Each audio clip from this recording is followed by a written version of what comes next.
My sister called to tell me that she was pregnant with my nephew on the 9/11 anniversary of 2012. I was sitting at a friend's kitchen table in California, crying, missing the East Coast on this always sad day, also mourning my weird, broken life. I sobbed through whatever I was on about that day when my sister interrupted me.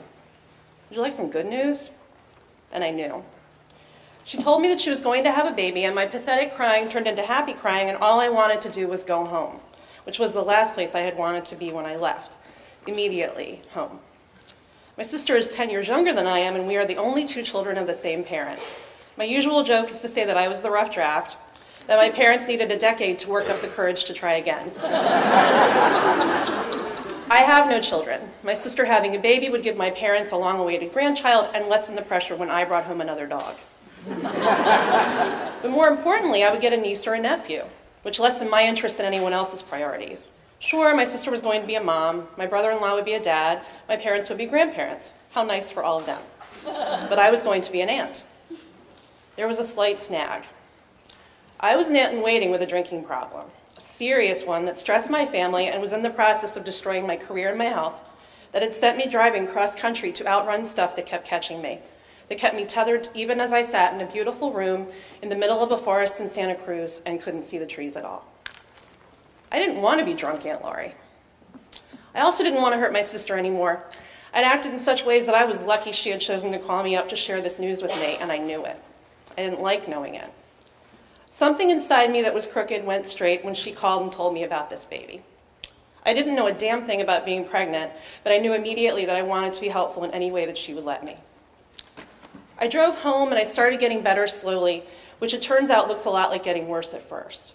My sister is a strong person who handled pregnancy like she handles everything else.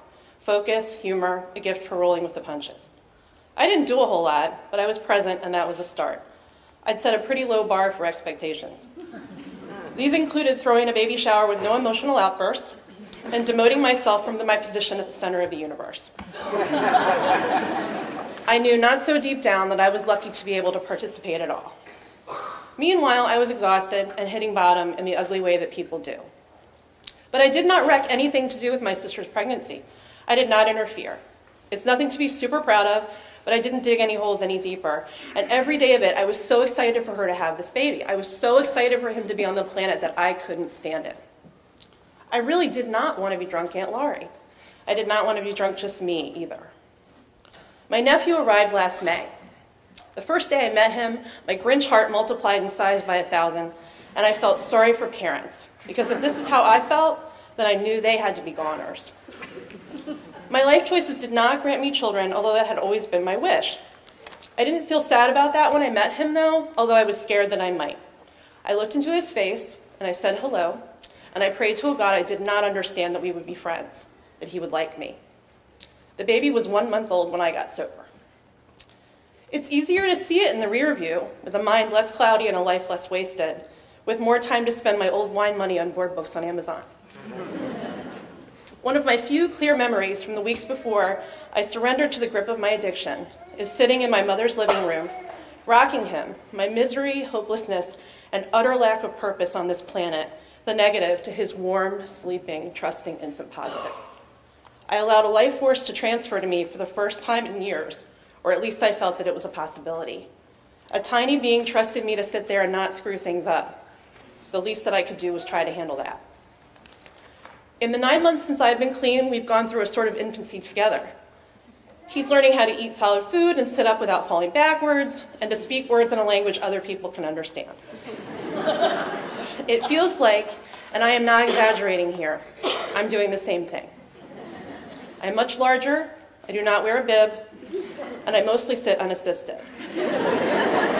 But inside, where all this stuff is happening, it's an equally messy daily matter. Some of my favorite days in early sobriety have been spent in my sister's living room sitting with him. We are perfecting the art of the double selfie together. On very lucky days, I get to give him bottles. I sit up in the glider and we listen to Paul Simon on Pandora, and I look into his enormous eyes and I thank God that I am awake for this.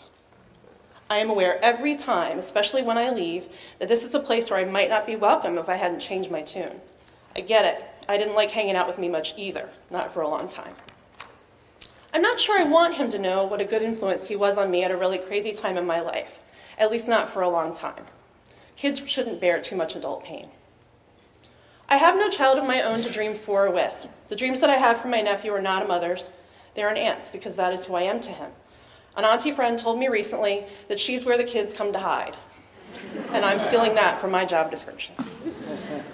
My dreams for my nephew and me together are the same as the first wondrous time I saw him, that he likes me, that he considers me a friend, that I can add something to his life that helps him. My truest dream for him is that he is graced to walk more lightly in the world, at least partially because he made a difference in the life of a sad, scared lady who loved him since she knew him, just because.